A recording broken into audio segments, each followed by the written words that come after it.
What's up, y'all? How is everybody? What's up, Anna? Katrin, I can see some of you guys in the gallery. Katie, Catherine, what's up? Let me look through the gallery here and see who I see. Some of you guys were at yesterday's horror roundtable. Those of you who weren't at the horror roundtable, you fucking missed a great show. It was super fun. At least I thought it was fun. I don't think I'm alone in that, though. Who else do I see? What's up, Jane? Tammy's up there, but she's not showing her picture for some reason. I wonder what's going on with Tammy. Christina, what's up, Christina? You were there yesterday. Jasmine, Like Sandra, bumper. Allie. Allie was there yesterday. Where was everybody else? I wonder. Jessica, what's up? Um, Let me look at the chat here. Oh, everyone's just saying hi to each other. No questions as of yet. But this is a Q&A, right? So any questions you have that you want me to answer, I am an open book. I fear no questions. And I wish they allowed, I wish they allowed like gloves off types of questions at conventions, but they're so fucking scared of controversy, man. Whatever. We can do that here. Okay, and by the way, I know one of the films recommended in the horror roundtable yesterday was Caddo Lake, which I'm in the middle of watching now. And I want to see, this is quite an aside, so you don't have to do this now. This could be for the horror roundtable, but I'm almost at the conclusion of it, and the family lineage is completely fucked up for me. I have no idea who is related to who anymore and what the fuck is going on, because it's like cross-dimensional stuff, and where stepsisters are moms, and they're related to each other in different ways, all across these timelines. I'm fucking confused, and I just want to know if somebody out there got it on the first go around, or if you needed a second or third go around, or if you even had to go through like Google to figure out the family tree and how everybody's related to each other. So it's sort of fucked up for me. Anyway, I just wanted to throw that out there. Any questions, comments, or concerns?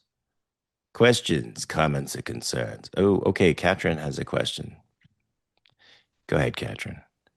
I wanted to say I just rewatched the Caddo Lake movie because I had an idea who was related to whom, but I had to rewatch it today to figure out if I was right.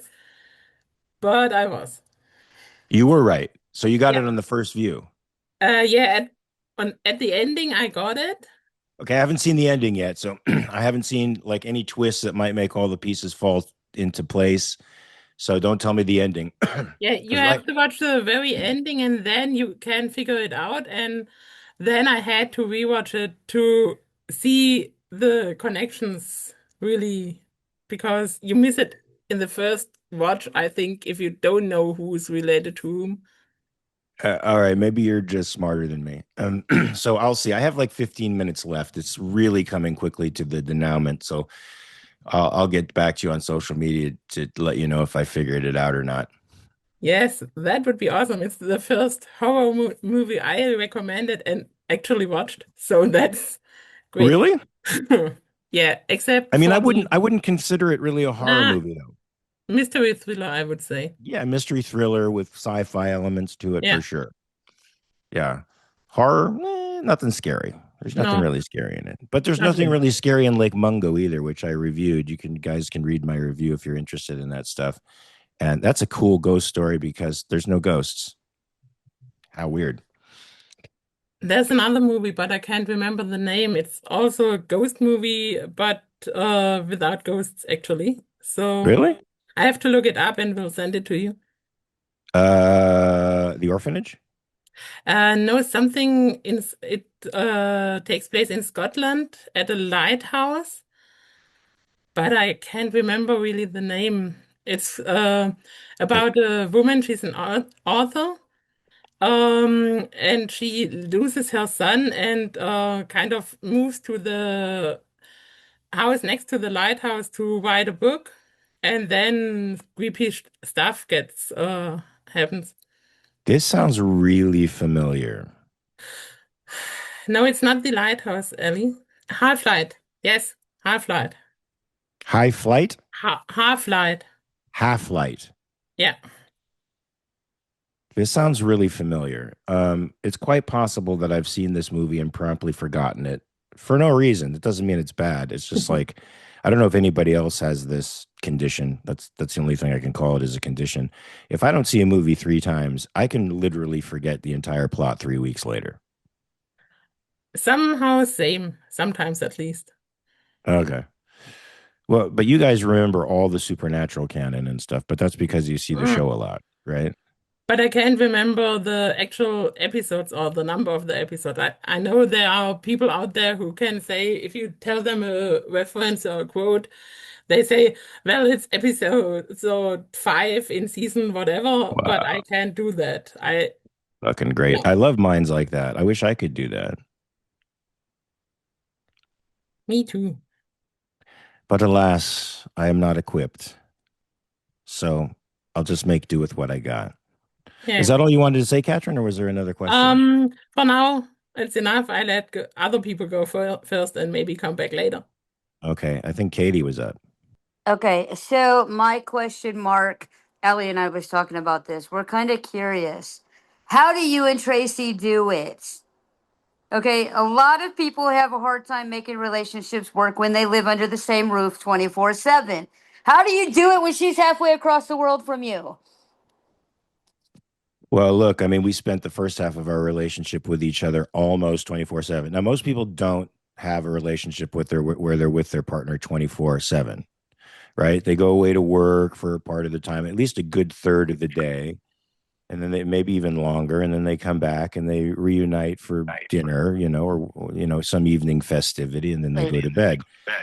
Our Hey, somebody's echoing, so you might want to mute there. That might be you, Katie. So, but we did literally spend 24 hours a day with each other for years because we would teach at Playhouse West together. And we did plays at Playhouse West where she was directing and I was producing and acting in the plays. So we'd spent all that rehearsal time together. And then when I went away to do projects, I took her with me at first because I was suffering from Meniere's disease, which is a really horrible inner ear disease. And I had to do Lost and part of Supernatural in the throes of Meniere's. So I was never sure, if I was going to go into a vertiginous state, right, and be completely disabled. And so I wanted her there as comfort. And then that sort of morphed into, wanting her there because I trusted her vision and perspective more than the itinerant directors who would come in to do the shows. And so she would basically be directing me by stealth. She'd put on a pair of what they call cans, earphones, sit in Video Village and watch my shit, and if she approved it, I was good. I didn't have to see playback. That was all I needed, and she would give me direction. So literally going to work, we were together, always together. And so, but since COVID, she started being in Paris by more or less by herself, and her visa requirements there as an artist, or so she has an artist visa and she's an auto entrepreneur. So in order to qualify for those, she has to be in Paris 9 months out of the year, and so I can only go, in the spring and in the fall, which are the best times to be in Paris. The summer is fucking awful. It's way too hot, and all the Parisians leave anyway. And plus, her school, I think, teaches only until June, and then she leaves until August, and then goes back at the end of August to start classes in September. But frankly, after spending a decade or so together 24/7, there's a part of me that doesn't mind the apartness, because we know each other. We know I guess at this point that we're in each other's lives for the duration. So um, I don't really worry about the distance that much. And the older I get, the more okay I am with being alone and solitary. To the degree that I am, I'm not really alone and solitary. We talk every day, right? By text, and I send her Marco Polos. I don't know if you guys know what those are, the little videos that you can send people. And so we keep connected in that way. but maybe it's just our dispositions. Maybe we're okay with being, alone and away from each other because we've been around each other so much. I don't know. That's my take on it. You'd have to ask her what her version is. So, and does it work? I don't know. For us, everybody has to find their own unique path. Katharine Hepburn used to think that men and women should be married but live in separate houses, like next door to each other. Like the guy should have his house, the girl should have her house. And I definitely think that men and women should have their separate spaces in the house. If they can afford two houses, that's great because there's something to having your own fucking space. And when we're in Paris, we don't have our own space. The apartment's very small, right? And there's just a bedroom, a bathroom, there's the living space, the kitchen. And now there's a little dog there, Ziggy. So we have absolutely no privacy. Like I can't go into any room in that place and really be alone. She can't go into any room and really be alone. And you freaking need that separateness from time to time to gather your thoughts, to be alone, to do your work, right? Um, and so this gives us our separate places, I guess. I don't know. Did that make sense, Katie? Yeah, Right. it makes sense. It was just confusing because like I know like my marriage did not last, but there was issues on both ends of that. But yeah, it makes it hard sometimes because it just makes you wonder because a lot of people say long distance relationships don't work. So that's why I was curious. I mean, it just depends on the individuals, right? People have to make up the conditions of their relationship that are unique to them. And it might not look like other people's versions of relationships, and their version of happiness may not be yours. I mean, I think it's really important to practice a couple of things though if you want a long-term relationship. Like I think you should be charitable with your partner, which means don't assume that they're, deliberately trying to bother you, hurt you, get on your nerves, or do bad shit. Now that of course depends on the character of the partner as well. So, but charity is a great way to approach a partner, and I think lends itself to longevity. And I also think you should seek first to understand and then be understood. That's the hardest thing to do, especially when you're arguing. You want to just get your point across. You want to score points. But if you listen first and try to understand the other person's perspective before coming at them with your perspective, I think you stand to create a really good dynamic in a relationship because arguments then never turn into fights. Fights are awful. Fights are bridge burning. Fights will fuck you up permanently and almost never get resolved. Arguments get resolved. But the both people have to practice that. It's super sucks when you're trying to listen and then respond, and the other person one can't acknowledge their own fault. They are trying to win points against you, and they also bring out shit from 20 years ago to fucking fuck you up because they just want to score points. All of that awful, and that's what a lot of people fucking do when they argue. They just burn fucking bridges, and that shit ain't good, and that's why I think a lot of relationships fail. Yep. But yeah, Mark, you're never alone. Cody's always somewhere around you, just like mine are back here knocking shit over. Well, Cody's 14, so I don't know how much longer he has. Yeah, I hope he can stay around for a while, but he's yeah, hey, he's back there behind you. my guy. He's a good boy. He's trying to help his And look, dad. Anna and I are twinning. I'll have to. I don't have my glasses on, so I have to look in the We got gallery our here. fuck bullies beanies on. Oh, cool. So we're twinning. Where's Anna now? I can't see Anna. Hold on. Let me try to find her up here. There she is. What's up? Yeah, if it weren't 1,000 degrees here, I'd probably have my Frankie hoodie on, man. But Sure. it's very hot here in California at the moment. Hey, buddy. You are snuggling your cat, and my two are being lazy, sleeping on the bed behind me. Cody forces me to snuggle him. Good. He's doing Yeah, his job. he is, but he needs his little claws clipped because they're like little Edward Scissors hands right now. And every time he tries to touch my face, it like pokes a hole in my face and in my titties too. He's doing it on my titties. Stop it, buddy. Oh, God, Margaret. Well, I did have a question, but Katie's questions made me. I'm going to piggyback off her because I'm curious. Um, so I'm just curious, how long have you been married? Since 2008. Oh, wow. So you're coming up on 20 years, close to 19 years? Yeah, something like that. But we were together since about 2001. Okay, me and Robbie have been married since 2006, and I got married at 20. So we're coming up on our 20th year. Congratulations. Thanks. And do I That recommend getting married before you can legally drink? Honestly, I'm going to answer probably not. No, I think that's too young. I do think that's too young. You don't have your values set. You don't have any real firm psychological foundation, not a firm spiritual foundation, not a firm material foundation. I mean, that's the way they did it in the old days, for Christ's sakes. It's amazing to me that people started families at 20, 19. I look at my birth certificate, my mom was 22, already having a kid. I mean, she had already been independent. She left her house. I think she left her house at 16, because Jesus. it was just crazy. So she started working on her own, and making her way on her own. Um, and it's amazing to me that they could make these huge life decisions and start families before they even know who they are as human beings. I mean, who knows who the fuck they are at 20? I can't say at least I graduated college. That I can say I did before I got married. But that's But good. I live in the South, so I promise you, people are still getting married right out of high school.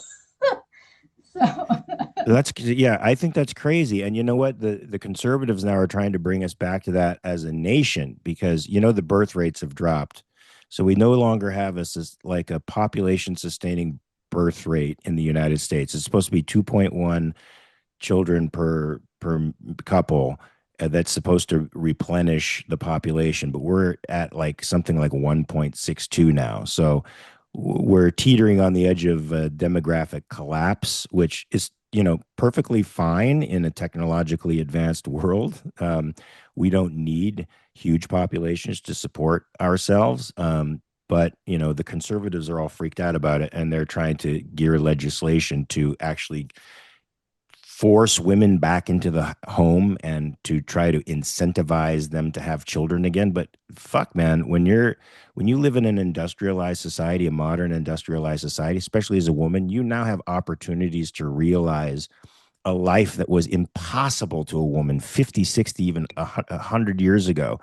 You could actually have a fucking career and really make your mark in the world, which I think a lot of women want to do. And so they prolong the child thing and the family thing until later in life. I think that's fucking great. I think that's what being an advanced, rich society enables us to do. But they want to make us all like the feudalistic South again, and get married, have women be married and barefoot in the kitchen.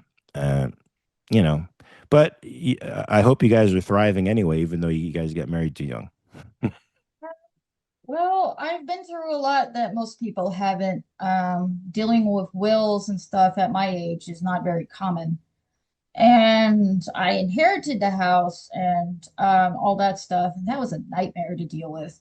And the property tax in Georgia has gone up everywhere, and I'm paying triple than a year than what I originally inherited as. And honestly, I think a bit of the economy declining and all that, and a lot of people don't want kids because they can't sustain, afford, or anything. A lot of people are going homeless and they can't afford their medication and all that. And gas prices are going up, groceries are going up. It's just the economy wasn't stable like it was 10 years ago. And I lived in an apartment for almost 16 years, and my rent just kept increasing every single year. It was originally $600. By the time I got out of my apartment, it increased to 1,200.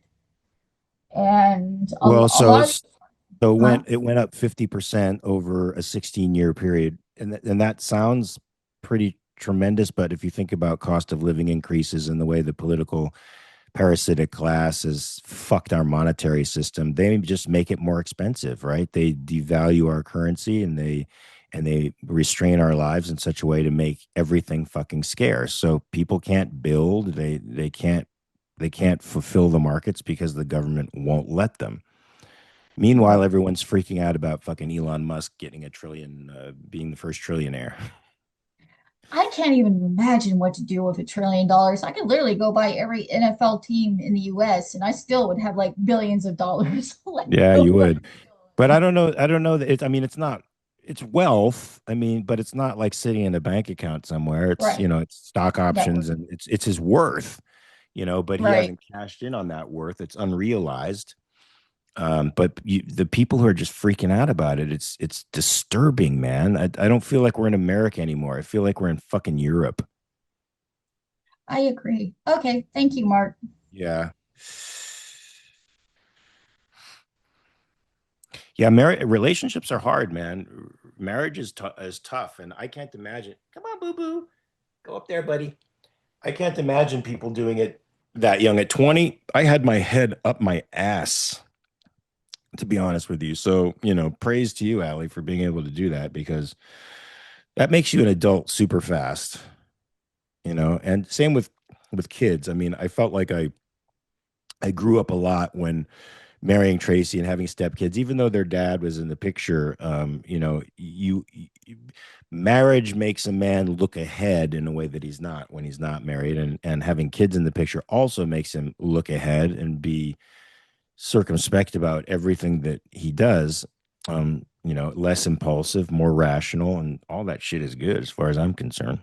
I am gonna change things around a little bit from horror and things, but I wanted to say I've been watching over the years I've been watching your clips from your panels, like at the cons and stuff, and basically what you do is stand up comedy I with do. it's really and the because the Q&A, the audience gives you your material, but I gotta tell you, you got the best, one of the best uh comic pauses that of anybody. When someone says something, you just give this look, and someone else described it, because I couldn't describe it, as the cat that ate the canary look. Yeah. You have that down so pat. And sometimes you stretch it, and sometimes, I mean, you just give these looks that just without, with silence, and the crowd goes crazy. One time someone asked you, did it hurt when you fell from heaven? And that's the first time I ever saw you kind of stumble a little bit. You were kind of like, oh shit, like first you were kind of like, you just rolled your eyes like, okay, like, but then the pause stretched, but you looked like you were struggling to for a comeback, and you usually don't, but you looked like you were struggling for a good comeback, and eventually you said, yeah, it fucking hurt. Well, that's a line that guys usually give to girls. I So know, I I guess it know. kind of threw me off because, you go up to a girl in a club and you're like, did it hurt? And like, what? When you fell from heaven, did it hurt? Yeah, it's supposed to be a smooth pickup line. So, yeah, I don't remember being flummoxed by it, but it's all recorded. All your mistakes, all your good points. It's there Well, for it wasn't a posterity. mistake. I mean, because I mean, it just played really well. Cool. Um, and you're just so funny, and I'm just wondering. I mean, and even in like movies, and I've told you this, like this. I don't know. I have a weird sense of humor. The dumbest things make me laugh, but like in Mulholland Drive, when you accidentally shot the person in the next room, and you sit there, and when she told you to say "hmm," and you just sit there and went "hmm," Yeah, that was I David. That was David Lynch going, I yeah. want you to say, I want you to just go, like that. It was hysterical Oh, because you good. just straight face. You're just like, like what do I do now? I just, I mean, it's Eh. and that whole scene was just so funny. I don't know if it was supposed to Yeah. be knowing Lynch, but Yeah, I think it was, it I was mean, funny. yeah, one assassination leads to three murders. Yeah. It's pretty And funny. I'm thinking to myself, like, after I'm going, why am I laughing? He just murdered three people, but I'm like laughing, you know? I was Because it's wondering, like, I don't know all your work, but I've seen a lot of your work, but um, I don't know if you do comedies usually, or, I mean, I'd like to do more. I'd like to do that and horror. Those are fun genres for me. I mean, I did a comedy called Say It Isn't So. I mean, I've done comedic episodes on shows. I think I think the character I might have done in Thief or Thieves. I forget what the thing was with John Stamos. There might have been some funny things in that. I don't remember. Um, yeah, I'd love to do more of that stuff. you have good timing. Oh, thanks. Yeah, You have well, very good comic timing. from your lips to producer's ears. Yeah, right. Um, I also wanted to ask you if you were gonna do more reality checks I because they're wasn't really planning on it. helpful. Yeah, I mean, Ayn Rand Institute was funding them before, and the majority of the funding I would give to an editor. I think I Oh, kept $100 per episode, even though I basically told the editor everything she had to do. I am exactly the kinds of cuts that I wanted. So, I mean, she did the technical work, but I did all of the other work and thinking about it. So it probably should have been reversed. Like I should have taken in more money, but I just felt weird about it. So I gave her the majority of the money. And so I don't have an editor. Lou has offered to do it, which is very generous of her because she already does so much already. And if she does, we might come back with reality checks. And they would have a different look, than the previous ones. I yeah, well, liked I obviously. I liked the signature look that we developed for that, and I liked keeping that sort of the same. But yeah, I might do that. I think there's a lot to talk about now, and I think people need to be checked a lot now, maybe even more so than when I was doing those things 3 years ago, 4 years ago. Definitely. I think the whole socialism and communism needs to be, looked at. Capitalism needs to be looked at more. I mean, you do one on capitalism, but it needs to be more. And people are confused. People get all that stuff confused. And as you can see on, on X and something, there's a lot of confusion about what socialism or what communism, what capitalism is.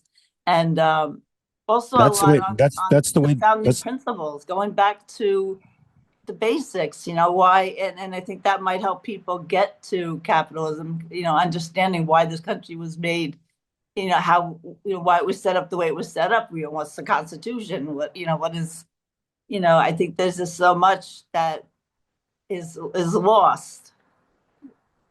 I agree. And Michael and I try to deal with that on a daily basis, but maybe a concentrated 5-minute video on that stuff will help make it even clearer.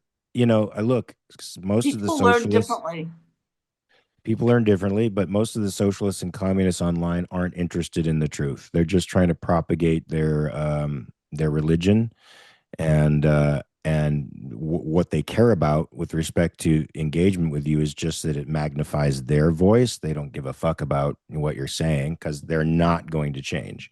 No. So the most important people in that equation, I think, are the ones who are propagating the bad fucking information and stirring up the people on social media to a rage. You know. So yeah, I might do it. It's quite a bit of work, but if I did it while doing a couple of shows at the same time, I imagine I can go back to it and put out a couple episodes that might interest people. Yeah, I why just not? thought they were really helpful, especially when I was first beginning to learn about objectivism. A lot of them focused on that stuff, and again on the basics. Like what's rights, what's equality, things like that. Like the basics, and it really helped me, gave me a good ground. Oh, good. Yeah. So So yeah, I ARI withdrew funding. I guess it wasn't progressing fast enough for them.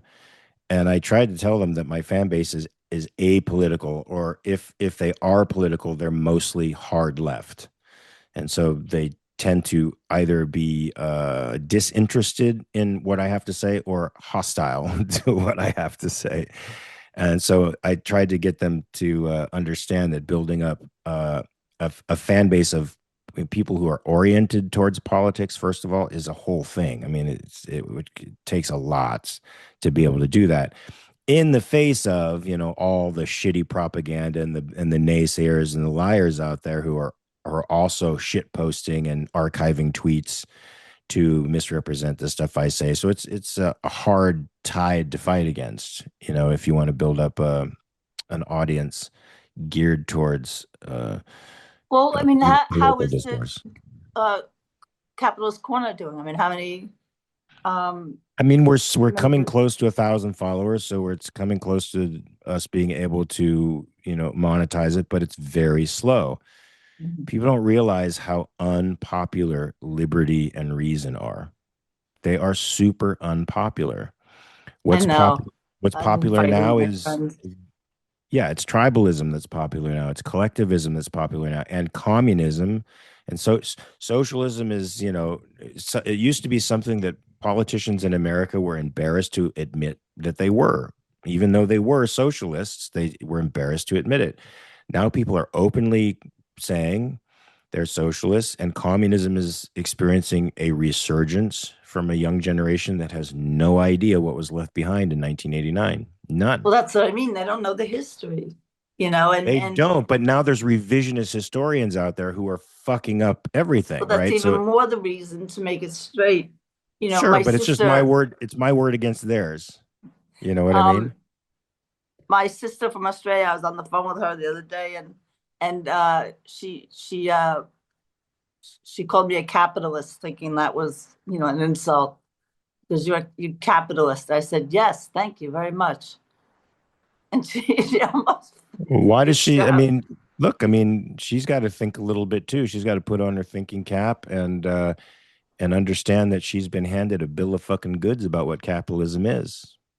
You know, Well, you know, first of all, she's always been, you know, left, and she's in Australia, you know, and she's telling me about America, and I'm like, how the fuck do you know? Shut the fuck up. Anyway, we have those kind of conversations. So, you know, but when she goes, "You capitalist," I just laughed. I said, "Yeah," and she was like shocked. She's like, "I can't believe you're a capitalist." how terrible that is that that's considered a slur now, but you can Yeah, call somebody a commie or a socialist and it's considered a compliment after, I don't know, 120 million people murdered in the name of those ideologies. Whatever. I mean, the level of disassociation and evasion you have to contain in your little mind to still promote communism and socialism is unbelievable. because That's all why I people hear say, is for the greater good. yeah, That's well, what they that's why I hear. say It's they're for the the worst. greater good. Yeah. That's why I say they're the worst people in the world because evasion is the number one sin, right? If reason is the number one virtue, then negating reason through evading the facts of reality is the number one sin. And that's what these fucking people do. They evade reality. Well, thank you for. Thanks, Catherine. Keep up the good work. Tell your sister what the fuck is real, man. I didn't. Tell her what's up. We've got a question from chat now from Jane. It says, what do you think about how Hollywood does Stephen King adaptations? I watched the 2019 version of Pet Sematary, and while it looked great and the suspense was great too, they changed a few things. Yeah, I'm not a fan of most Stephen King adaptations. I think when Frank Darabont came on board, I think he was the first person to make really good, a really good Stephen King adaptation with The Shawshank Redemption. That's a genuinely good fucking movie. It's a classic, as a matter of fact. Then Rob Reiner was able to pull off Misery. I thought, you know, the character wasn't quite as vicious and horrific and scary as she is in the book because she chops off his feet and she chops off fingers and stuff. She's super super horrible and scary, but it was a great movie from a great director whose untimely departure was completely fucked because he was a great director. I auditioned for him once too for a movie called Mississippi Burning. and I loved the guy. I thought, it was a great experience. I didn't get the part, but auditioning with Rob Reiner, who likes to act with you, and that's the way he directs actors. He actually acts the scene out for them, which would be embarrassing for some folks, and maybe a little off-putting, because he just kind of, it's like a line reading, right, where a director is telling you exactly what they want to hear. He's acting it and showing you exactly what he wants to see. But it didn't bother anybody. So I thought his rendition was good. And then Mike Flanagan came around, and I thought he did some really good adaptation of Gerald's Game. I thought that was super creepy and well done. Yeah, but this Pet Cemetery didn't work for me as well. Even with Jason at the helm, he's a very good actor, but it didn't work for me. Plus, I could hear his Australian accent peeping through sometimes, and that bothers me. Yeah, and they did change stuff in a way that just didn't quite work for me either. So, the adaptations are hitting me. Who did Carrie? I forget who directed Carrie, because that was good. The classic Carrie. I didn't see the new one, the newer version of it. And isn't there a TV show also based on Carrie? If there is, let me know. But the original Carrie in the 70s fucking freaked me out, especially the end, which wasn't even in the book. The very end. I don't want to spoil it for anybody who hasn't seen it, but it's a good end. Keep up Mike Flanagan. I think if Darabont can do projects, that's good. Mike Flanagan can do it, and that's it. Hello. Hey. Odd question. Have you ever had a very weird or uncomfortable experience at a convention? Not like specifically with a fan, just like staff, hotel, restaurant, anything like that? Anything that just was weird or I think most memorable? I think fellow actors are a lot more sensitive to that shit than I am. Like if I have a fairly comfortable bed to sleep in, I don't give a shit about accommodations. If there's not rats and cockroaches running around, I don't give a shit. It may be my white trash roots that I just feel blessed to be there. So I don't complain, as I know some folks can, about accommodations. They just don't bother me. Uh, for the most part, I feel like, staff has been really cool with me. Of course, I get a little bit paranoid, especially with creation events now, because I feel like I'm persona non grata in creation. And so I do feel like, is there somebody in the in the in the staff that doesn't like me, or has swallowed the Kool-Aid about, and thinks I'm actually Satan, and they're as negativistic about me as some of these other folks online. So I get a little bit paranoid about that, but it's really difficult to pinpoint if there is in fact somebody doing that, because nobody really tells you how they feel in Hollywood, and in associated businesses like this, they don't necessarily tell you how they feel either. And I know there's a particularly psychopathic fan right now who talked a lot of shit about me, and spread lies. And then when she was confronted with it on my friend's show and discovered that she was a big fraud, she apologized to me. And I said, well, that doesn't work, because you've spread shit about me that now hundreds, if not thousands of people believe. So you're going to have to go to every single one of those people and tell them that you were a big fat fucking liar. And ever since then, because I didn't accept her apology, she's been shit talking and literally emailing Adam, who's the COO of Creation, showing him my pro-Israel tweets and my anti-Hamas stuff. And I think she's making headway with these people. The fact that these guys would in any way believe a psychopath over a working relationship with me. They know who I am, but she could have taken tweets out of context, and they're not, I guess, working hard enough or interested enough in investigating whether or not what she's saying is true, and so maybe taking her perspective. I mean, I think the weirdest I did have one weird confrontation with two weird confrontations, and it might have been in the same con with people, because there was a rumor going around that I was anti-trans, and some person, while I was sitting there at the signing table, said, "Trans people exist, you know." And I look up, and there's this person. I don't know.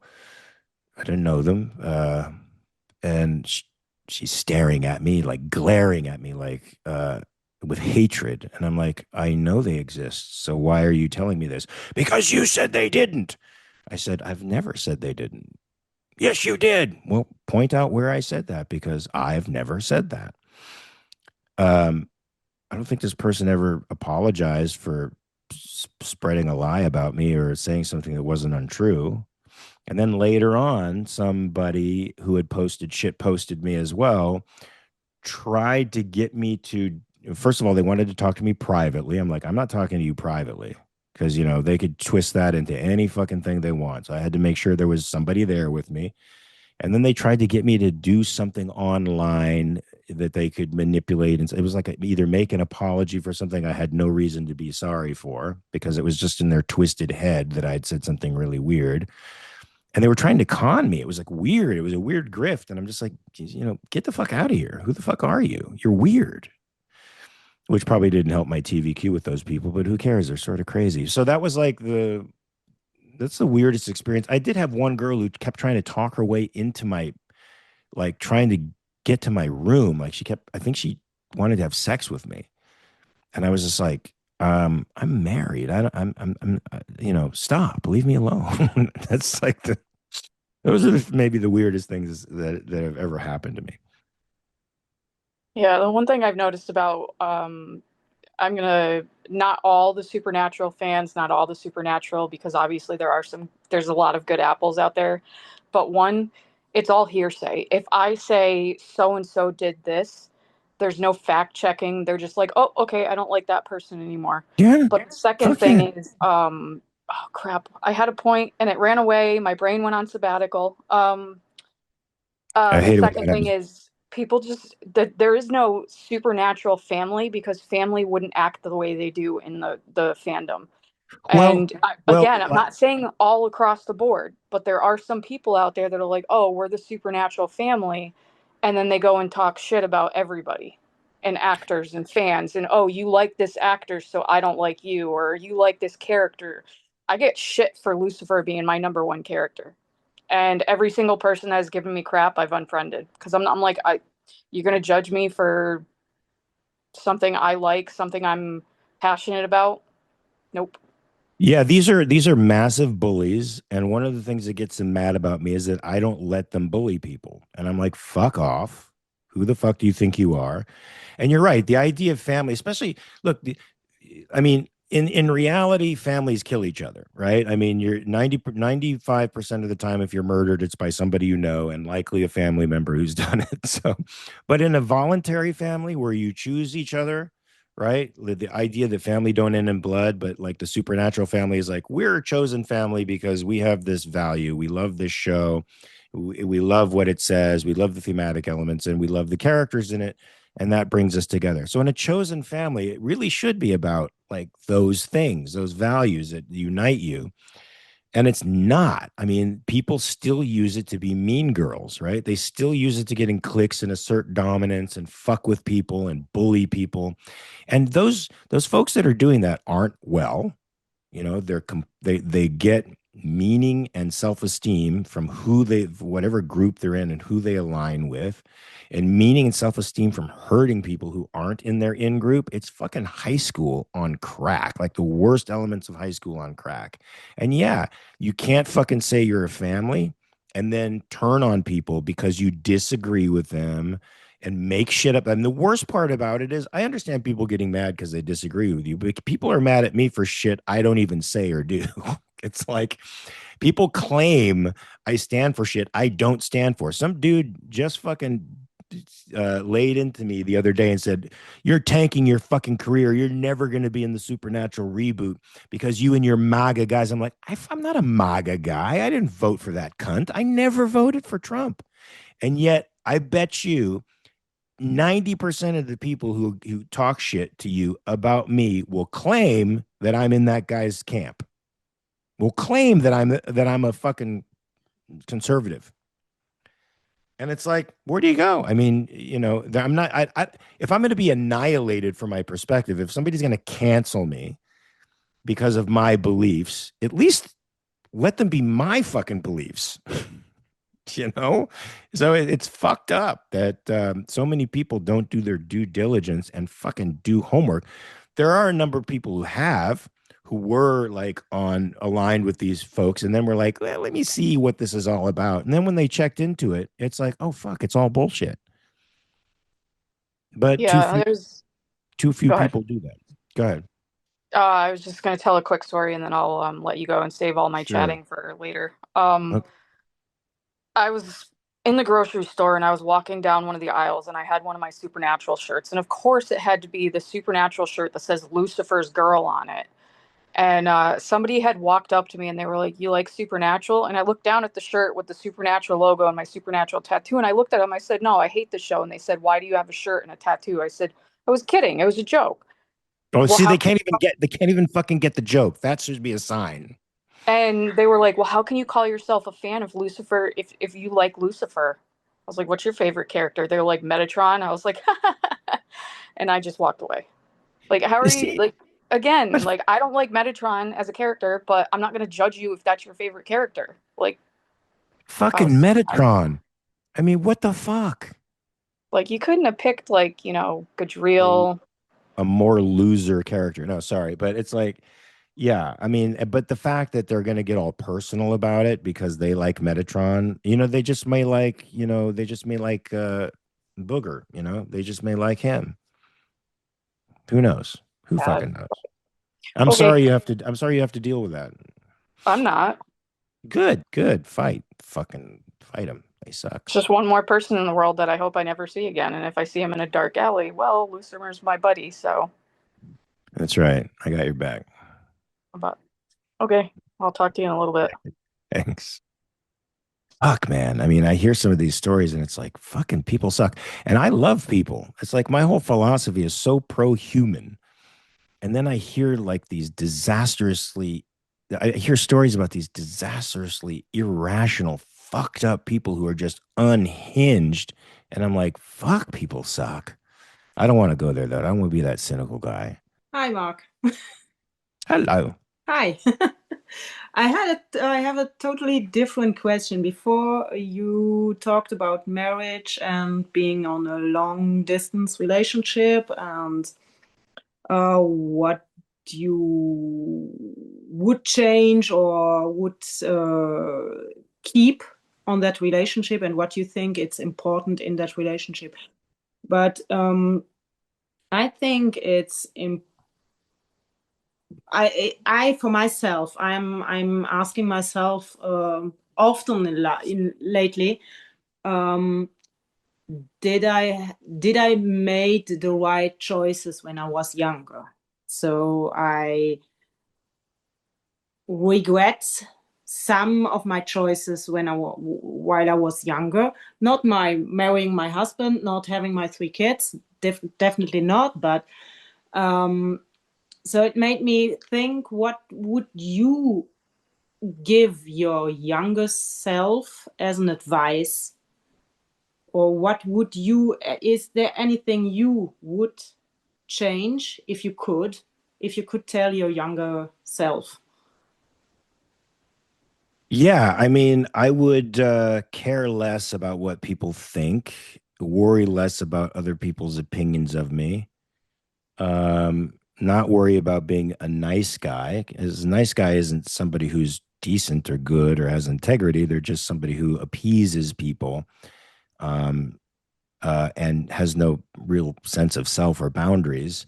And a lot of actors fall into that. I mean, the number of young actors that come up to me and talk about that being a massive issue with them shows me that it's an epidemic issue with actors in particular. I mean, I think it's a human problem. Everybody wants to be liked. Everybody wants to be in the in group. But to know that the in group is not so fucking special, right? There's nothing particularly interesting about them. nothing particularly intelligent about them, or nothing that necessarily distinguishes them from amongst the folks that they're, above, sitting above. To not be miffed by outsider status, because sometimes, the fact that you're an outsider means something good. That doesn't necessarily mean something bad. So I would try to get out of, worrying about being liked, and I'd also not worry about being good. I'd just enjoy my work and let the chips fall where they may. I think I would have also started networking a lot earlier, because I resisted the social elements to the business very early on. My mentor was a very anti-Hollywood guy. It turns out that was all bullshit, because he's really a suck for Hollywood.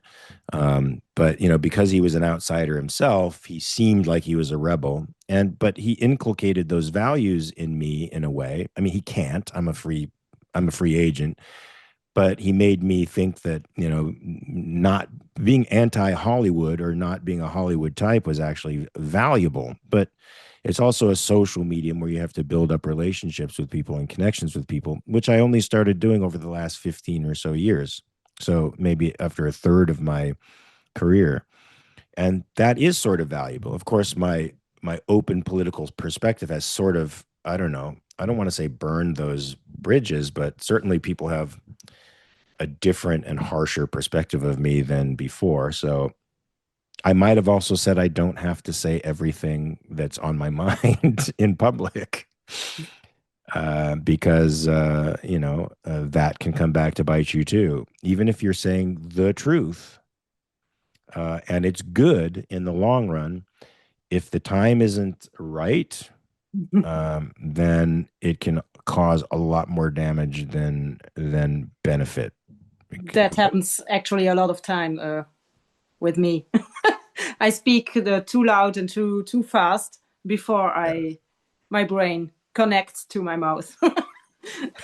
Well, it may not even be that. It may be that your brain is connected to the simple truth of what you're saying, but it's not connected to the overall repercussions of saying it in the moment. Yes. And that's what would have to, you'd have to think about and level yourself off and go, yeah, I'm not going to say that right now. No. I could have done that a lot more, and who knows where I'd be right now. And I mean, where I am right now is concerned, about the way in which the industry has changed, and concerned that people have decided to. This could be all paranoia on my part, because nobody really tells you what they're thinking in the business. But I am certainly concerned that my political perspective, which is simply liberalism, it's like real liberalism, is like turning a lot of people off, because they think I'm something I'm not, and they're not bothering to really explore what it is that I really am. They're just going off half-cocked, like creation. There's no reason I shouldn't be in the Road Too Far tour, and instead they get these other minor players in the show instead of me. So it makes me feel like shit. Something's up. And here I went to their rescue in Norfolk. They called me on like an hour notice. I had to leave at 3 o'clock in the morning to go there because Jared wasn't there. And I happily did it, because I want to be a part of that family again. I love seeing, the cast members of the show. But again, I feel like, what happened after that? I mean, I should be going in the other shows, and I'm not. So something's up. I'm not sure what it is. I get they may think I speak too harshly to people on social media. But I only speak harshly to assholes, and I don't think assholes deserve kind treatment. Yeah. But that's me. I think I saw something. I don't know who said it, but I think it's quite right. In fact, you have only the real version of yourself. It's only you who knows that real version of yourself. And every other person who interacts with you sees another version of you, which never is the right version, because only you can see your right version of yourself. There was a great quote by Thomas Paine, who is one of the great founding fathers of America. And I'm going to bastardize it, and I'm not going to make it as good as he did. But he said something like, reputation is what others think of you. Mm-hmm. Character is what the angels and God think of you. And I love that.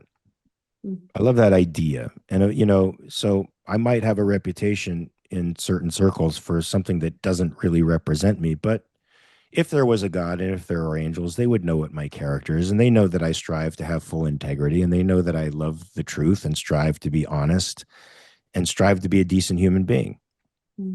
And they know that I look first inward for problems instead of projecting my agita outwards onto everybody else and blaming the world for shit that is actually my fucking problem.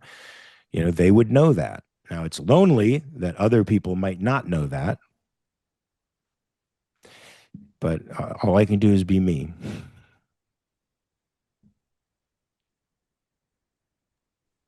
Yeah, thank you. So Sure. I let the other one proceed.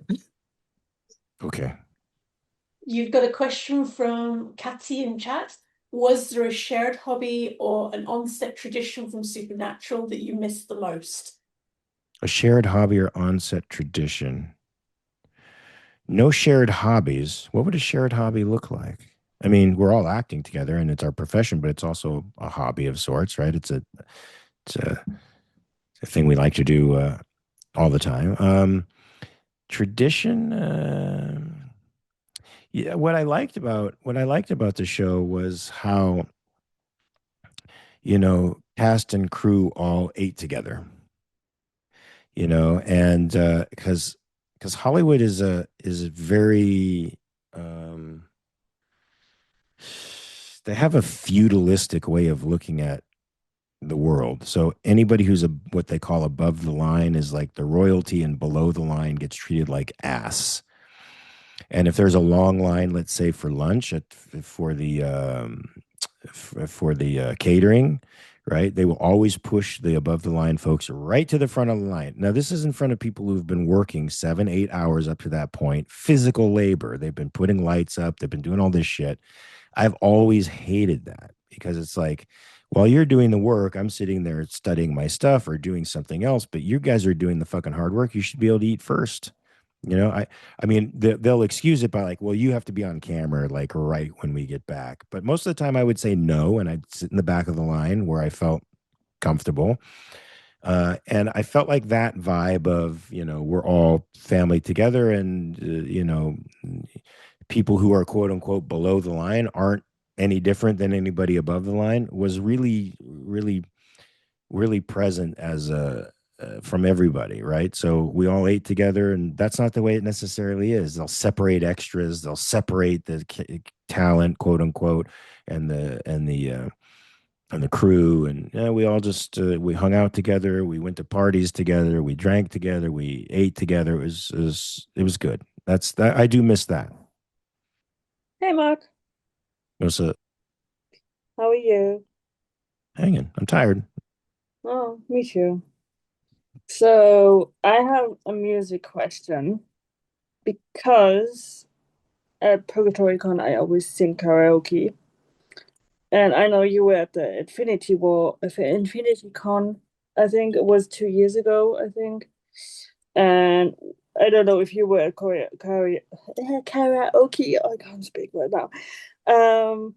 And so my question is, if you could sing one song from a musical as a karaoke song, which one would it be? From a musical? Or any film or any kind of genre? I mean, I think I think any song from a musical, or any song that I would really love to sing, I don't think I can, because it's not really within my range. I also fuck up all the notes, but who cares? It's karaoke. Nobody cares. Just having fun. That's true, but I'd still love to, you know, to render a decent version of a song. Like, one of my favorites, I like to listen to music that makes me feel good, right, and inspired. Yes. And one of the musical songs that I listen to from time to time is Defying Gravity from Wicked. I just love that song, right? It's defiant, it's proud, it's powerful. Yeah. It's somebody, who in the possibly the worst time of their life is soaring to heights. It's just great. And so I'd listen to, if I could sing that song, I would do it because, it's pretty great. Of course, anything from Rocky Horror Picture Show is awesome, and those songs I think are within my range, so I can mostly sing anything from there. Mm-hmm. Because mine would be Never Enough by The Greatest Showman, from The Greatest Showman, the movie. Was that Hugh Jackman? Yes. Hugh Jackman, Zendaya, Zac Efron. Although the song was not sung by the actors on stage in the movie, it was sung by somebody else in the background, and she was just lip syncing. Well, I love as far as rock songs, one of my favorite rock songs is Best of Both Worlds by Van Halen. I just love that song. If I Yeah. could sing like Sammy Hagar on that song, I would fucking do that at a convention because it's awesome. If you guys don't know that song, get Best of Both Worlds and listen to the fucking words. It is great. And it's a perfect song for Lucifer.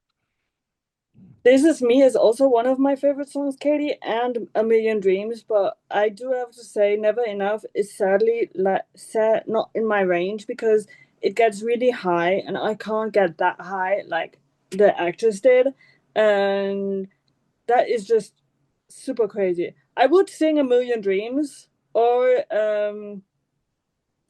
oh god, what's help me, Katie, if you know the song title. The song that Zac Efron and Zendaya sing. Tell me if you know the song. I forgot it.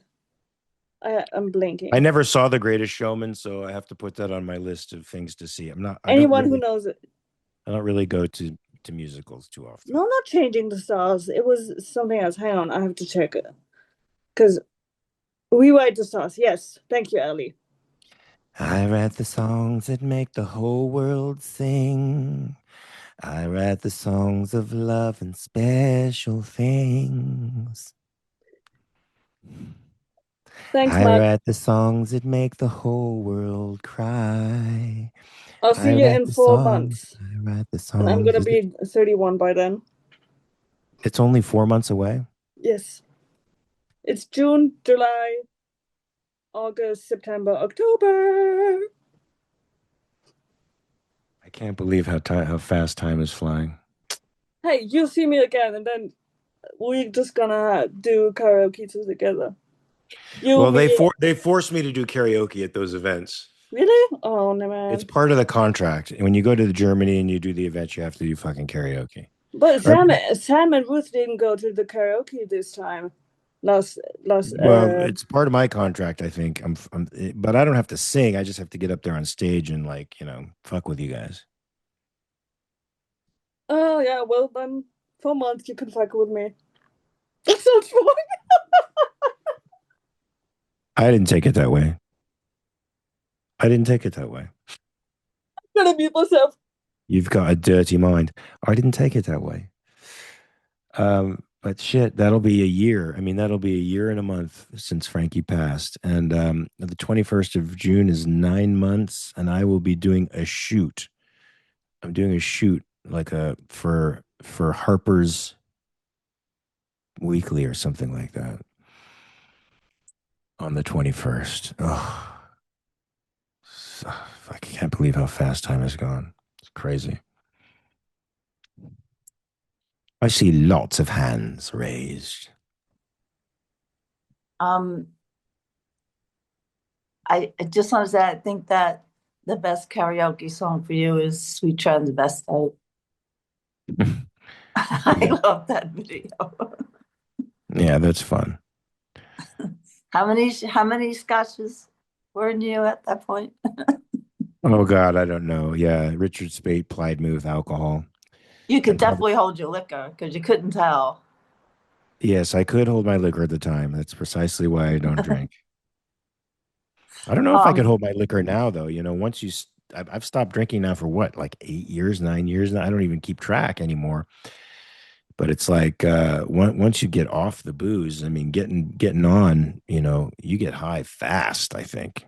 I don't know. I haven't had any booze, but I was always a lightweight. I was always like 2 drinks and bumping into the furniture and wearing a lampshade, I was, I I remember going out with my friend who was also my boxing coach, Timothy Sean Kerrigan, who's also an actor. That's how I met John Bernthal, because they were friends. They're still very good friends. And he, what was I going to say? Oh yeah, we used to go to the Snake Pit, a bar right down the street from my house, every Wednesday night. And I think one night I had 10 fucking martinis. and you walked Not after only that? did I walk, my friend Sean, who was trying to keep pace with me, he's a fucking two-fisted Irishman who has the liver the size of Wisconsin. He was throwing up on the sidewalk, and I was laughing. Yeah, I walked. Whew. Well, you're a big guy, so Well, that can not work in your favor sometimes. obviously, obviously. Like the boxer who can take a punch. Like Ali used to be able to take a punch. What happened to him? He gets traumatically induced Parkinson's disease. So if you could drink all that alcohol, your liver, it ain't Yeah. working for you. In the long run, it's going to really injure you. Hopefully, I stopped soon enough to reverse any damages, Reverse any damage, yeah. but you never I know. just wanted to show my Lucifer shirt. Right, I have to find you in the gallery here. Oh yeah, cool. Oh, what is it? Wow. I know Where'd it you get has that? everything on it. It has like so much stuff on it. Yeah, I almost cool. fell over. That's a good my core is working really well there, Mark. I'm Well, it's more than stable. your core. It's proprioception. It's all kinds of stuff that you'll be working on in physical therapy Yeah. to help Just stabilize it. standing, I'm almost falling over. But yeah, my favorite shirt that was I Love Lucy. So Yeah, that's a good one. well, thank you so much. I appreciate your time. Yeah, it's fun. Thank you. Mark again. So Also, this isn't, well, I have a question, but I also have a comment. Because you were talking about what not what caring what people think, and I'm going to be real with you. Every time, like I was just discussing it with Anna in the chat about like liking different Lucifers. I get so mad when I get on Twitter when I from some years ago when I was like talking about Supernatural and Lucifer and like other Lucifers, people would get mad at me because I said I like Tom Ellis's Lucifer as well. And it's really frustrating because they would legit get angry with me. And I'm like, hey, I like Mark's Lucifer, but I'm allowed to like other Lucifers. It's not like I have to be liking one character. I mean, like you got Robert De Niro, he was Lucifer. Peter Stormare was Lucifer. You just got even Vito Mortensen was Lucifer.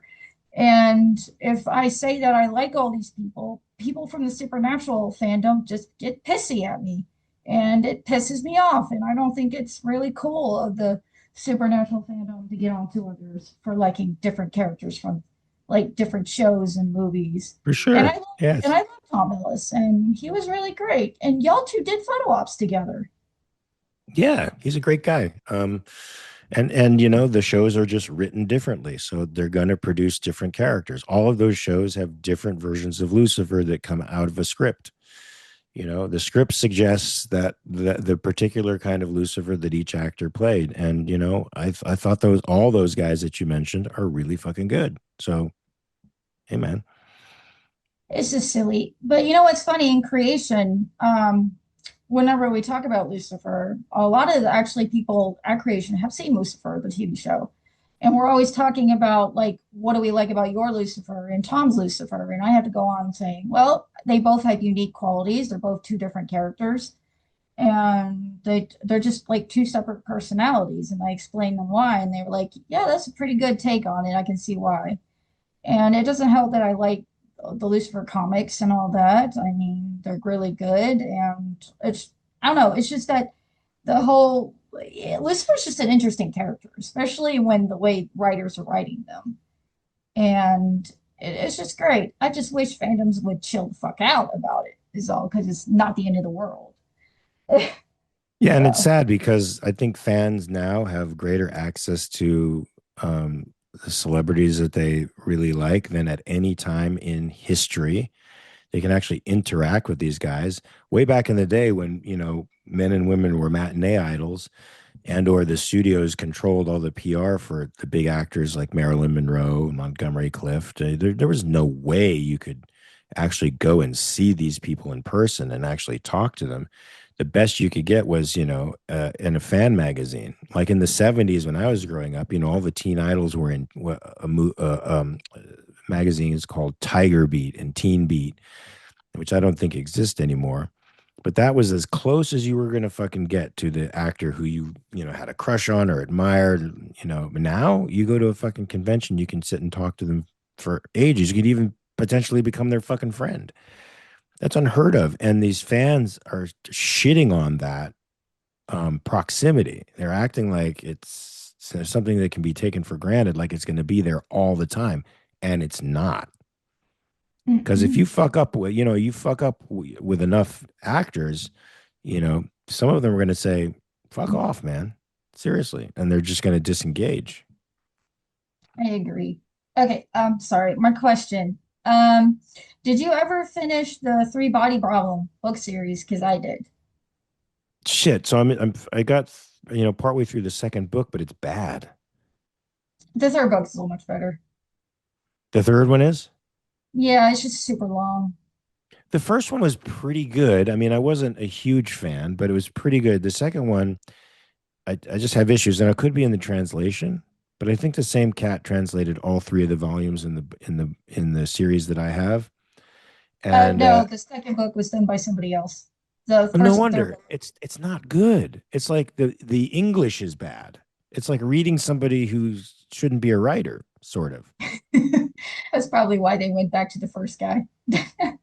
Yeah, I mean, you really need a good translate. Like, I'll give you a perfect example. You can read a number of translations of Heinrich Ibsen's Enemy of the People, but there's like one translation out there, and now I'm spacing on the guy who did it, that's fucking excellent. The rest of them are stilted, and you feel that it was written in the 19th century and not necessarily modern prose.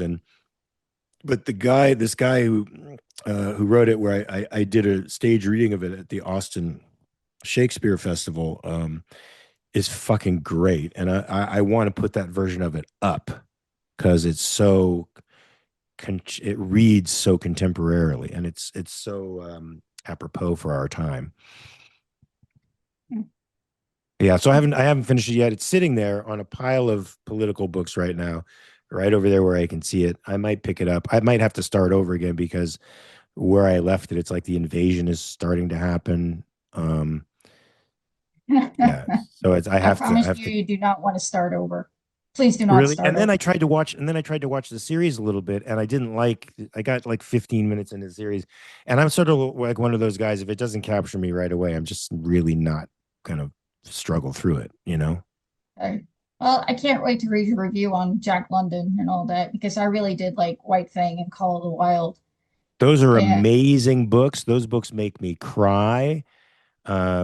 But he has a thing, like I think he was at that time. We have to remember that being a communist or a socialist was sort of what the artistic community did. That was the way in which their ethical compass was taking them, and it was combined with a new understanding about species and human beings. So like Darwin's theory of evolution had changed science, and so they were a lot of social metaphysicians were trying to apply some of this new science into sociology, right? And so Jack London, there's a lot of that social Darwinism in his work, and there's a lot of playing with morality in his work.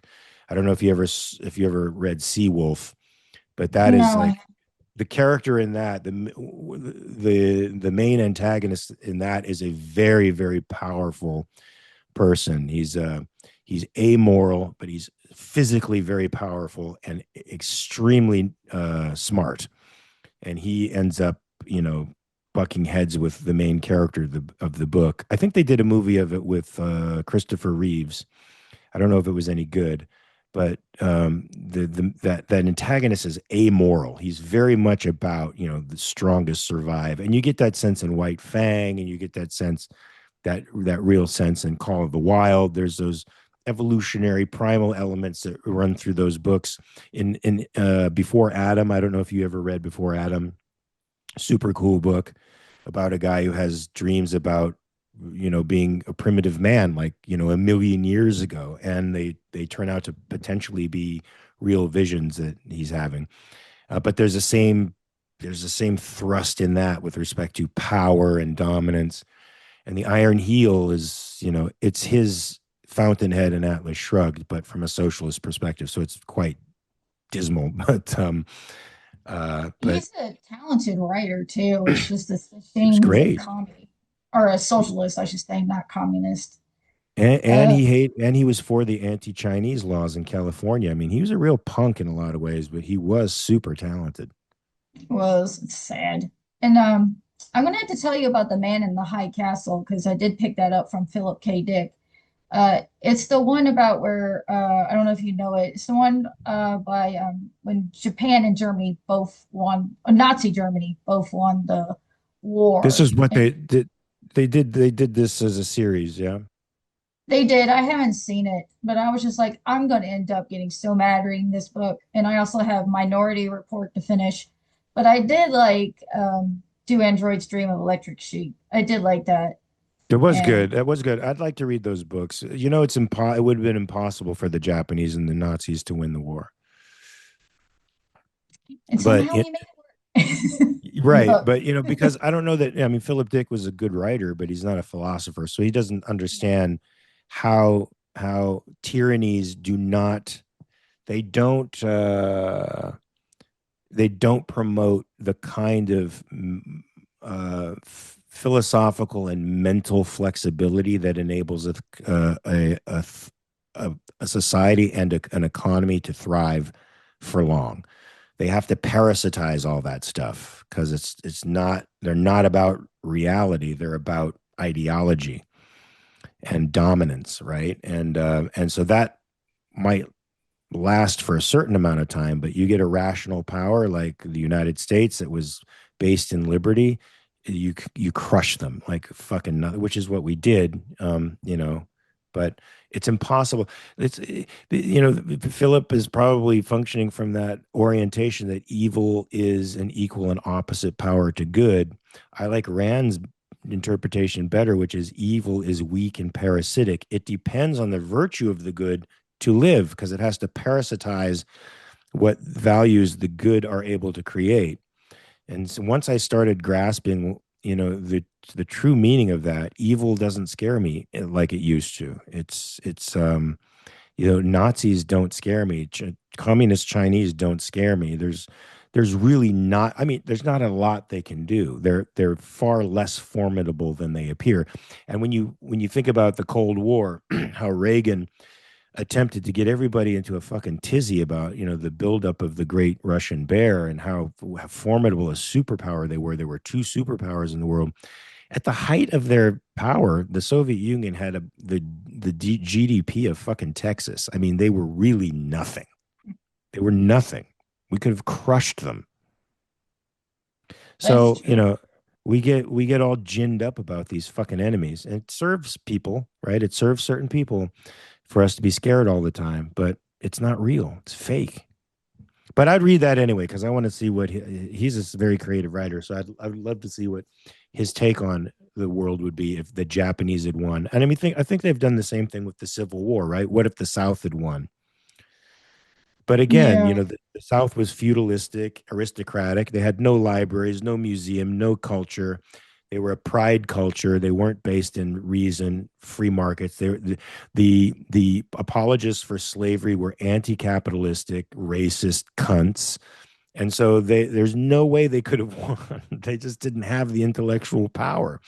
But people have done films, I think back in the 80s maybe or early 90s, about the South winning and what would the world have been like had the South won the war. True. Thank you, Mark. Yes. Okay, so I have a question. One, Yes. did you see I got my tattoo redid or touched up on? I wanted to show you. Hold on, I have to find you in the gallery.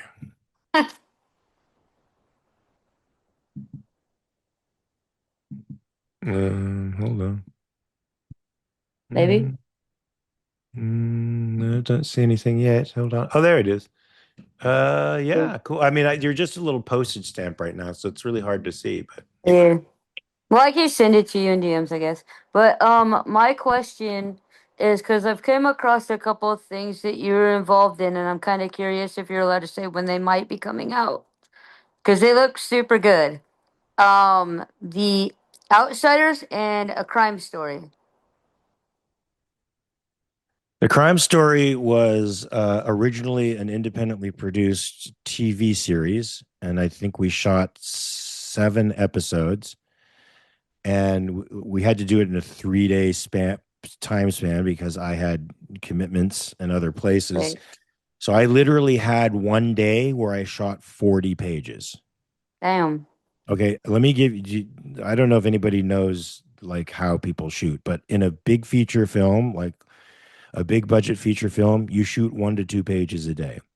Right. In a big budget television show, you might shoot 6. Yeah.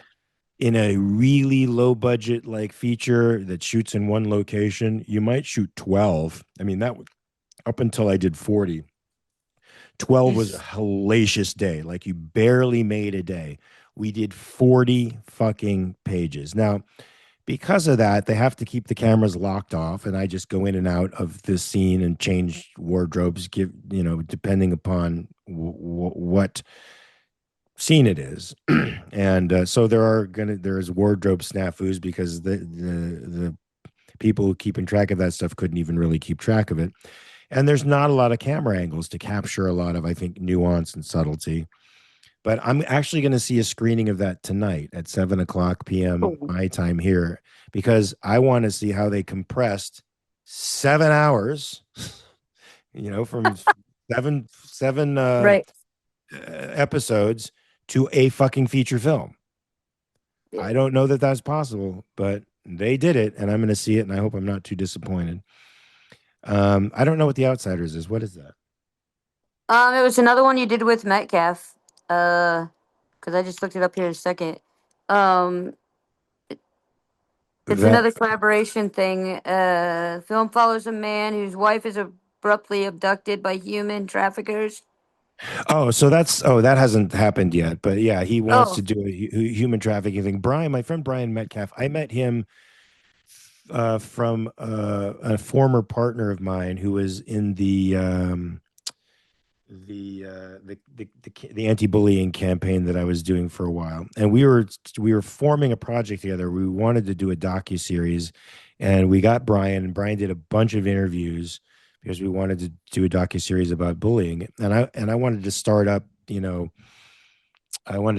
like a service for people who could seek legal help if their lives have been ruined by, the libels and stuff on social media. He got me to meet Brian. And so I did Underdeveloped was the first thing I did with him, where I just filmed all my scenes on my iPhone while I was doing American Rust in Pittsburgh. And then he wants to do this human trafficking project, which is still in the works, and he wants to do this horror movie sorry. too, which is still in the works. So all of that they're in development right now, and since I'm a producer on it, which is great, it means I get producer credit. So yeah, I don't know where it's going yet. I don't think he's done with the script at the moment. We read a version of it when Frankie was alive. But that's not the version that is here now. There are lots of issues that needed to be dealt with. So right now there's another project that we're in talks but he's in talks about, and he just wants me to be a part of. That would take us to Korea to be shooting something exteriors in South Korea. So we'll see about that. Okay, I was just curious because like I happened to cross the trailer for the crime story one, and then I went to search it because I couldn't find it again, and then it brought up the Outsider one too, and I'm like, what? So Yeah, I the wasn't trailer, sure, so I but had I to mean, ask. the trailer doesn't tell a story at all. And so that's why I want to see how they were able to cobble together 7 hours of television into an hour and a half movie. I don't see how you do it, but Right. there you go. It's me again. Hello.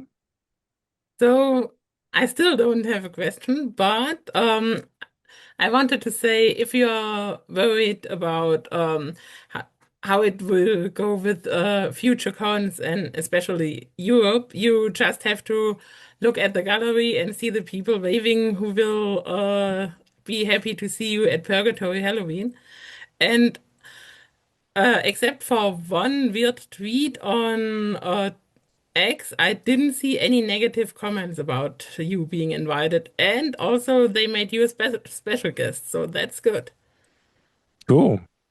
Well, you guys in Germany are great fans, and I've become friends with you guys, and that's a blessing over there. Ironically, because I consider Germany to be one of the darkest states in a dark continent. So It is. you guys are a bright shining light in a nihilistic, fucked up world. But yeah, well, that's good. That would be nice. It's nice to be like to have a positive reception as opposed to wondering all the time as I do what the reception is going to be like. The more I can distance myself from concern about that, the better. But I appreciate that, Catherine. Thank you. You're welcome. And also, um, I have to say, I have a friend in the gallery. She's too afraid yet to speak, but she wants to know how you pronounce her name. So I will just write it in the chat and you can say her name. How I pronounce her name? Yeah. Why is it all funky? Is it funky? So I just wrote it in the chat. Swantje. Oh, come on, man. Swantje. Swantje. That's good. Swantje?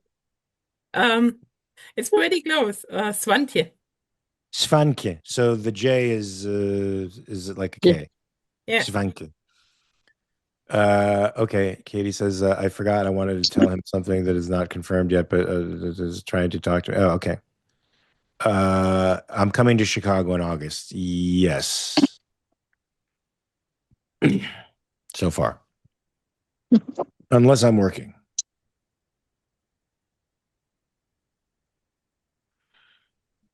Are there any other questions, comments, or concerns? I forgot all my questions just listening to you talking. And I can't get my video to turn on, so that's inconvenient, I'd say. But I'll certainly be glad to see you at PurCon. Like she said, it's 4 months only. Fuck. It's crazy, man. That's crazy, isn't it? How time flies. It really does And go. And I do have to say, I appreciate all the insights into philosophy and like all the podcasts you've done with Michael Leibovitz and stuff. So Cool. I'm really enjoying that. No, thank you. Just I appreciate don't have that. enough time to read, so.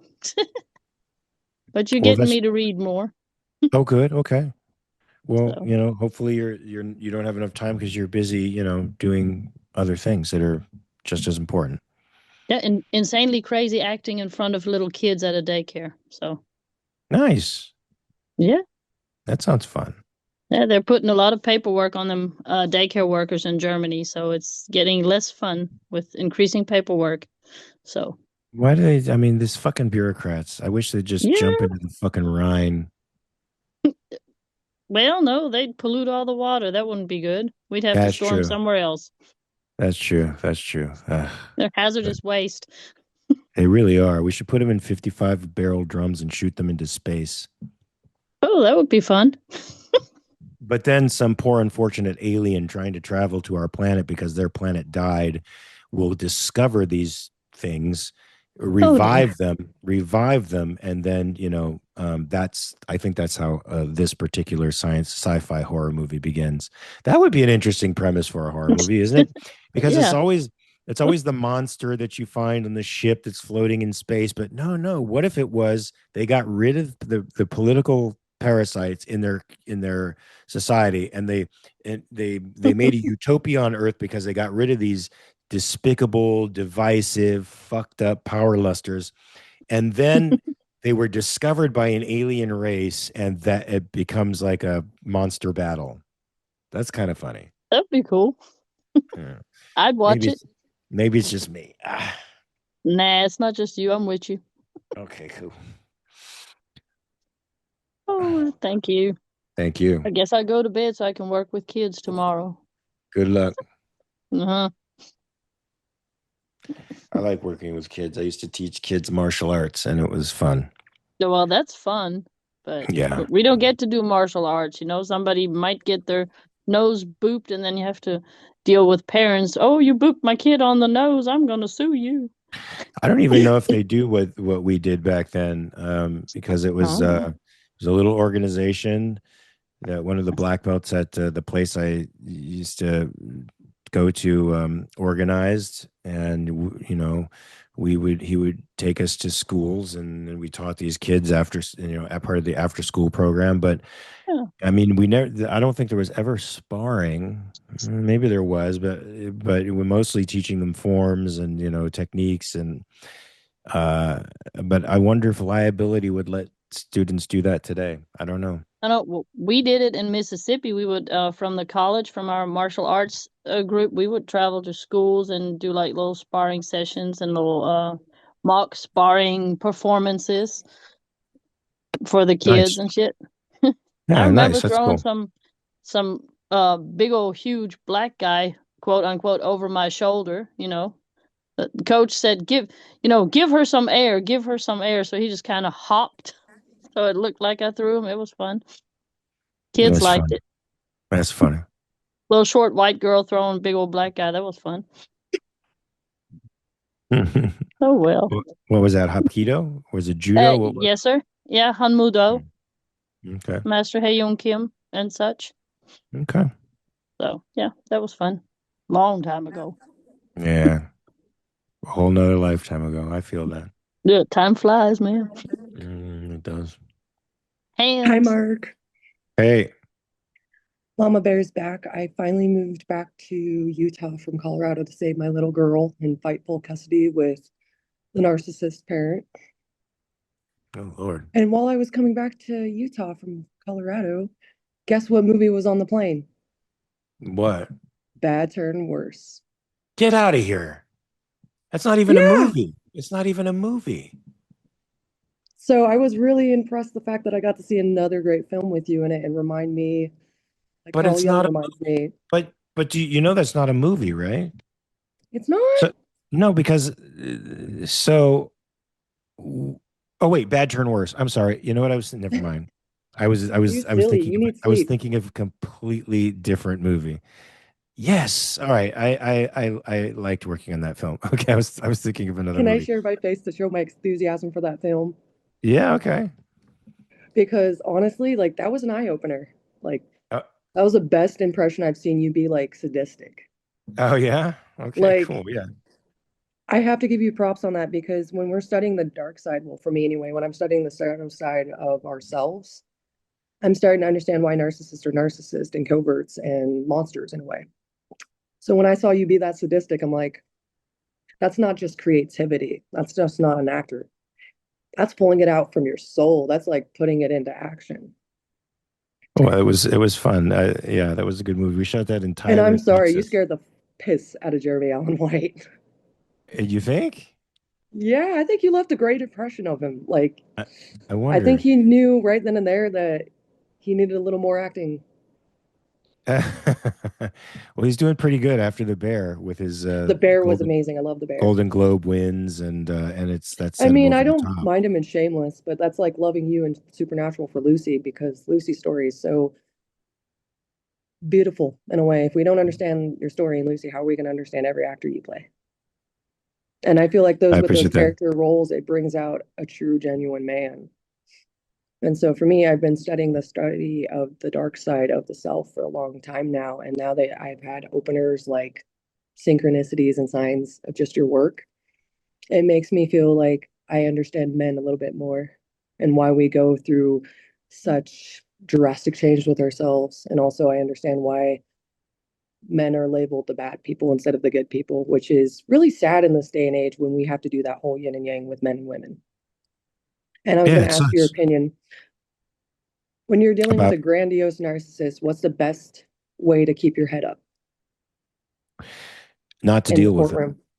Oh, well, to deal with them as little as possible, because they'll play on all of your weaknesses, the cracks in your psyche. They have a proclivity for sniffing that stuff out and exploiting them for their own uses. Also, as a normal person, you have a desire for truth and a drive for truth. And when you see them lying and misrepresenting themselves, and every experience you ever had with them, it's very frustrating, but you will never get them to apologize, to see inside themselves, or to change.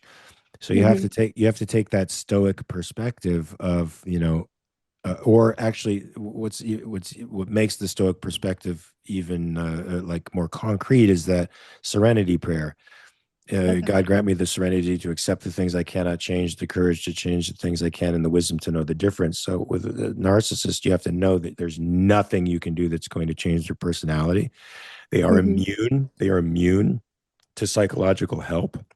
They're Okay. immune to overcoming their character disorder. What they can do is fucking drag you down and fucking destroy Correct. your own ego, your own sense of self, and you Mm-hmm. just have to disengage and just not buy anything that they're saying. Well, you would have found this funny. Well, when I was putting him in the courtroom while I hired a lawyer, and now we come September, we're fighting for full custody for me to get her back. It's going to be parent alienating instead of kidnapping. And on top of that, he had to bring up that I decided to go to a supernatural convention with her and spend time with celebrities instead of spending time one on one as a mother. And the judge looked at him and went, I don't care what the mother does as long as this daughter is safe with her mother. He had to bring up the supernatural convention just to be like, but she's not doing real parenting. She's going to conventions and spending time with celebrities. And Why would and he you, point that out instead of being like, she made a memory with her mother? because he's a douchebag, I guess. That's what narcissists do. Yeah, they're very scary, and make sure there's tons of videos online and probably Okay. I was published watching Reality books. Check when you were talking about the grandiose narcissists and the coverts. That really made me go, wow, he is one. Yeah, I mean, we have one in office right now. It's Yeah, there's I'm a not a study fan of in that. there's a study If in I'm going to be malignant honest, Mark, narcissism. like, this is why I don't vote. I mean, I would love to vote if it was the right way to vote, but I've never voted and I'm 30. Well, I didn't vote for the president, that's for sure. I voted in all the local ordinances here in California, but I left the president part blank. And I will continue to do that until there's somebody up there That's that, how I feel too, yeah. because I feel like it's If not really worth it. It's not even good versus evil.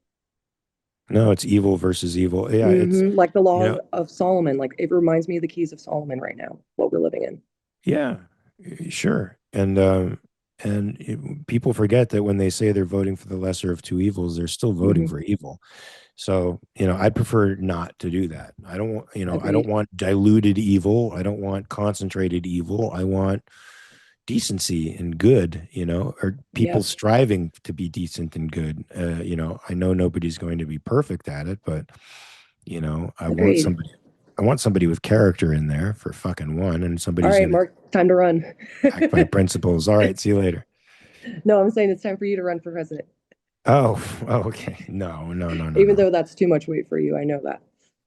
It's just so ugly. The political world is so fucking ugly. It's Yes, it not is. about ideas anymore. It's about character assassination, and it's about acquiring power and only seeing so as far as your parties can leverage power for its own sake. And I don't want to be in a world like that. I don't I don't I, think so.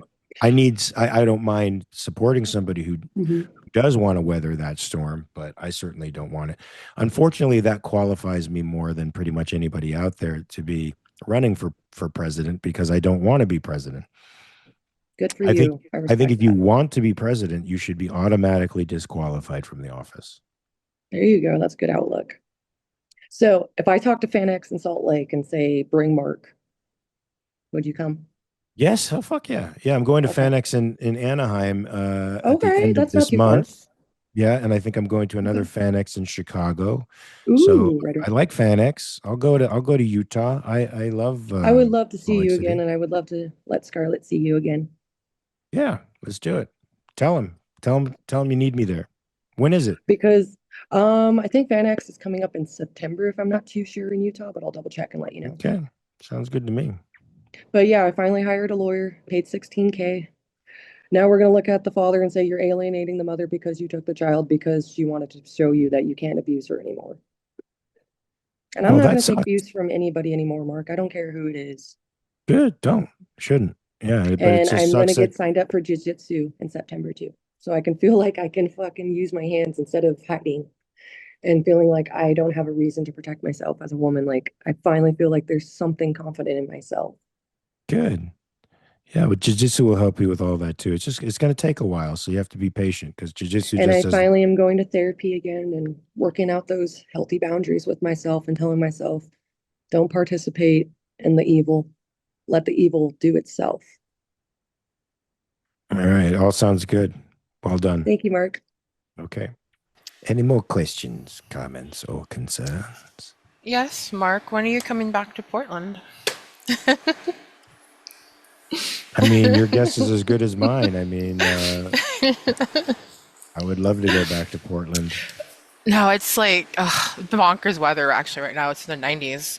Oh, But what? yeah, 90s. Tomorrow is supposed to be almost 100. In So Portland? yeah, in Portland. Weird. And right? I'm looking at the weather like, what are you doing here? Like, give me back my clouds. No, to reiterate on that last person, to get someone to go to a convention, whether it's FanX, whatever, there is a thing at the end of the columns where they ask you, who do you want to see? If a collective puts, I want to see Mark Pellegrino or, Sebastian Stan or whatever, they'll more than likely reach out and be like, hey, we would like to see you come to our convention. Are you interested? At least that's what they told me. Okay.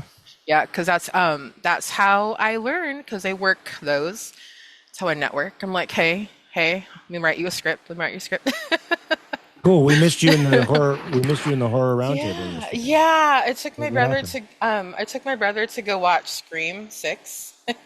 Or Scary Movie Scream 6. Sorry. Scary Oh, Movie okay. I was gonna say. Okay. Scary Movie.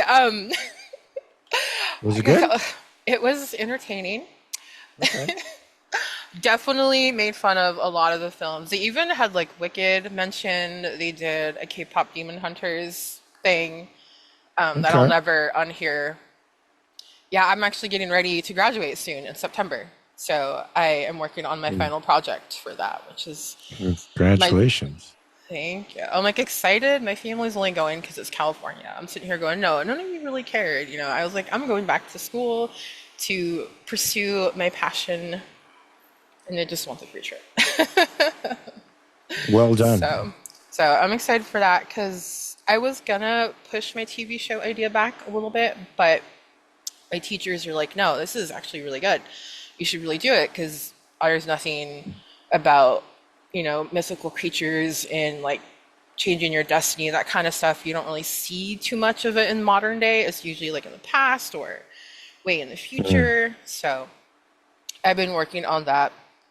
So that's been fun. And the whole talk about the Lucifers, I'm like, funny y'all should say that because in my brain, it would be really cool to see both of you just in the background, just in the background, chatting away, a coffee shop or something as the main character is kind of like getting coffee or something. You That just would be see funny. That right? would be a seed, a nice seed. Yeah, that would be interesting. In the back of my head, I'm like, because that would be really fun to see, like all the crossovers as fans that never got to witness. Like everyone's like, oh, I never got to see the Salvatores or the Winchesters square off. I'm like, oh, I know Ian doesn't act anymore, so we can't really do that. Keep But talking. I have to plug in my yeah. computer because Oh it's no, you're fine. all right. That was me 5 minutes ago. I was like, oh snap, I gotta plug in. Um, but no, it's really that's kind of my concept is any talent or celebrity that is not do it if you're not doing anything and you want to come and just roam in the background, no lines, maybe one. I think that would be kind of a fun thing to implement. And my teacher was like, if you can pull that off, that would actually be very entertaining. I'm like, right? You could just see them. You don't have to say anything. Yeah, that'd be great. But yeah, that's what I'm working on. And then I'm working on my Lucifer. Funny enough, it's called Lucifer. It was a Grimm brother story that I was adapting for a class. But I was like, you know what? This is a cool concept because I've always intrigued by how the Japanese do, like, oh, I've been reincarnated in a different world kind of shows. So I'm like, huh. So I took that story, changed it a little bit, and it's now like, what if Lucifer was reincarnated in a different world? Like, what would that entail and stuff? So I'm working on that. What Grimm Brothers story is it? It was a really short story. It's the girl with no hands. She is basically she's this woman that Lucifer wanted, but Lucifer couldn't touch her because she was saintly. So he cut off her hands, but she cried on herself, and it was like this weird story where she travels because the parents didn't want her anymore, and then she travels and finds a prince who falls in love, becomes a I got to tell king. you, I got to tell So you, the Grimm world is really harsh. it is. It Parents suck. is. Stepmothers are the Yeah, worst. they are. I'm sitting here going, so this is how it really happened. Why Yeah. aren't we seeing this? Like I would love to see that. Like I bought the whole like collection. I'm flipping it through. I'm like, oh my God, like if that's how it really went down, I would love to see that on the screen. Not this hokey pokey happy, they're cute, but the actual story would be really interesting to actually Yeah. witness. Yeah, man. Hansel and Gretel, you think about that, it's like the stepmom is conspiring against the two kids and pushes Yeah. the father to abandon them in the forest. And the first time they find their way back, and the second time they can't. I mean, fucking awful. It is. It's like my dark brain is like, God, that would be really cool to watch. Yeah. Yeah, it's funny because I just bought a little volume of Grimm's stories from that famous library in Portugal that everybody goes to visit. Yes. That's like a goal. It's on my bucket list. Like, go visit that library or the bookstore place. And To the bookstore, yeah, it's really cool. But all the volumes are they're painted in the spirit of the bookstore. So it's you don't get like original book covers. Mhm. Like the I bought War of the Worlds there, and I bought the Iron Heel there, and they're all psychedelically painted, and nothing like what you would think the covers of the actual books would be. Intriguing. That's But still and they got little pocket books too. So the Grimm stories that I like have a is from little tiny, yeah. little tiny books. I love little tiny books. They're so intriguing. I'm like, I gotta buy them all, even though I have like piles of books I have yet to read. I'm like, I just bought some because I got a video from Joseph Morgan. I love him. Him and me and books. That's all we talk about is books. And I got like a whole stack of them. And it's called The Devils. That's actually being made into a film by James Cameron. I was like, oh. So I went and I picked that up. And like 10 pages in, I'm like, wow, this is actually, how is he going to pull that off? It'll be intriguing to see. Oh, cool. Well, he's a pretty smart director. Yeah. I don't know if I'd ever want to work with him though. He seems sort of like a dick. He does give off that vibe, but like that's how my whole family is, and like my uncles and stuff. So I'm like, I'm ready for Hollywood. Bring it on. That's how my growing up was. Wow. Dealing with those people. Damn. I'm sorry. I know a lot of people say that. I'm like, you know what? But it's made me into the person I am right now. So I guess thanks.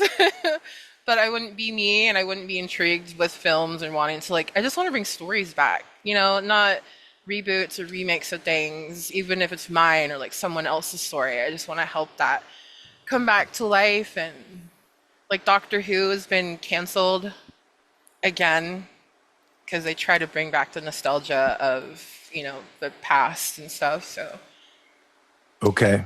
That That's kind of, awesome. yeah. Did you get the list of all the movies we're doing for the next time? I did, yes. Yeah, Good. I did. There's a couple of them I have to watch. I don't think I've seen, which was Yeah, shocking. I was like, we'll have to oh. talk about Caddo Lake because I'm going to watch the end of it after Mm, I have another thing to do right after this, and then I'm going to mhm. watch the end of Caddo Lake. All right. Well, I Yeah. can't wait to see you at the next round table. All right. Thank you. Peace. I think we have time for one more question, and then I have to split because it's almost 2 o'clock. Fuck. Yeah. Hi. I never did this before. Catherine forced me to do that. And Welcome. yeah. Hi. Um, I'm joining the Halloween convention in October in Germany, and you'll be there too. I'm very happy to meet you. And I wanted to know what's your favorite part of conventions? What do you like the most? There we go. Holy Christ. I don't That know. was I don't know not what's so going nice. on. It wasn't right. What an unceremonious end to the whole fucking thing. Yeah, my computer is still not fucking exiting out of the thing. So I don't know I'm what the hell sorry is for going on. broken it. No, you didn't. So let me just answer your question real fast, and then I have to go because I have another thing after this. But my favorite thing of about the conventions are the Q&As and the meet and greets because I get to, answer pretty deep questions and get to know something about you guys, and then you get to know something about me. And on the meet and greets, we get, to sit there around a table with each other and have conversations like this, but it's in person. So it's pretty cool. So those are my favorite things to do. And hopefully we'll get to do them when I see you in October. And Hope so. there'll be no computer delays or glitches. So it'll be me there personally. Hope so. Yeah. All right. Thanks for everything and a good night. Thank you. Bye. I'll talk to you later. Bye. Bye, guys.